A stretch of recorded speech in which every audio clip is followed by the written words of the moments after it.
The strangest idea in science, quantum immortality.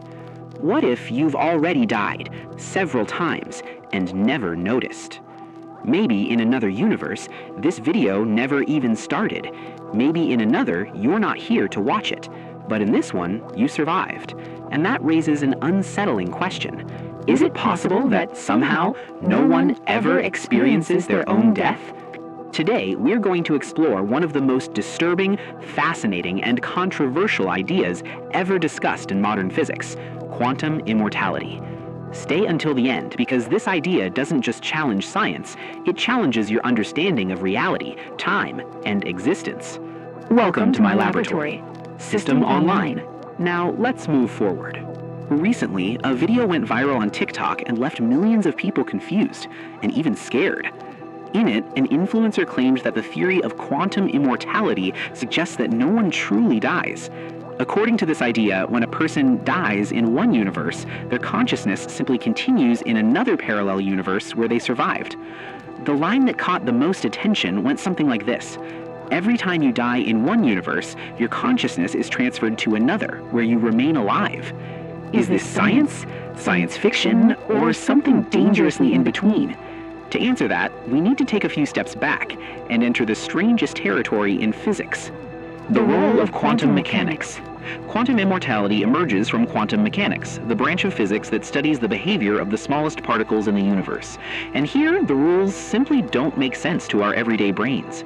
In quantum physics, particles can exist in multiple states at the same time. This phenomenon is called quantum superposition.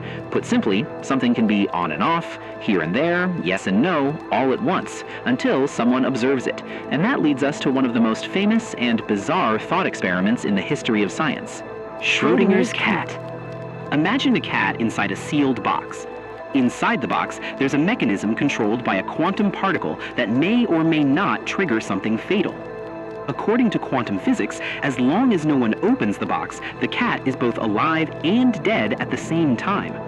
Only when someone observes it does the superposition collapse, leaving a single outcome. So far, strange enough. But now comes the truly disturbing part. Two interpretations, two realities.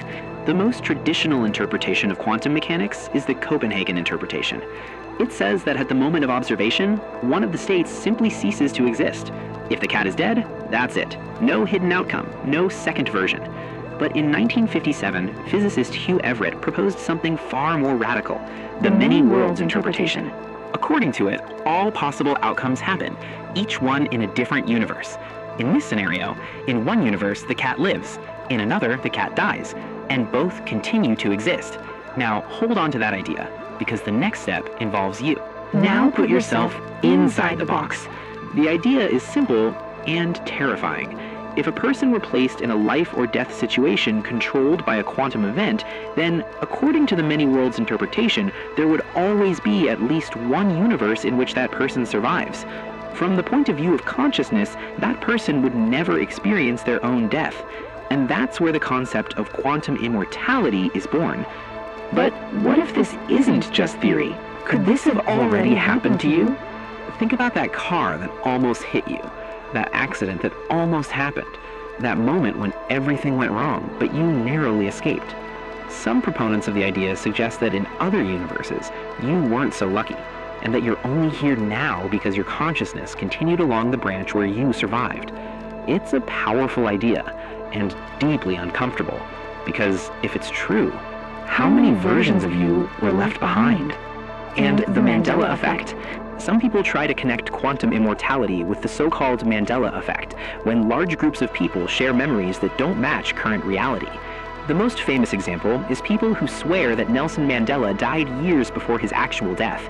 The speculation is that these people may have come from universes where history unfolded differently.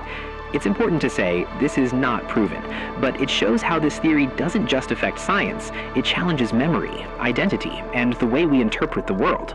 So, can we live forever? This is where science hits the brakes. Most scientists argue that quantum immortality is not a testable scientific theory, but a thought experiment. There are serious problems. Death is not a binary event, but a gradual process. We don't know how consciousness would function across multiple universes. There is no empirical evidence that consciousness jumps between realities. There's also something called the survivor paradox.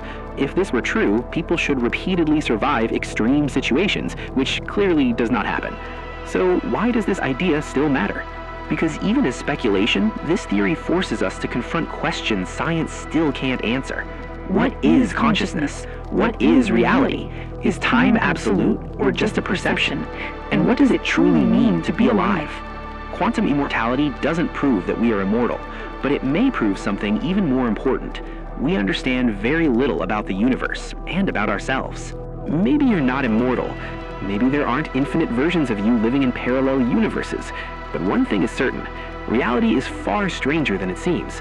And the more science advances, the more we realize that the biggest questions are still wide open. If this idea has already messed with your mind, leave a comment with your own theory. See you in the next Access. System shutting down.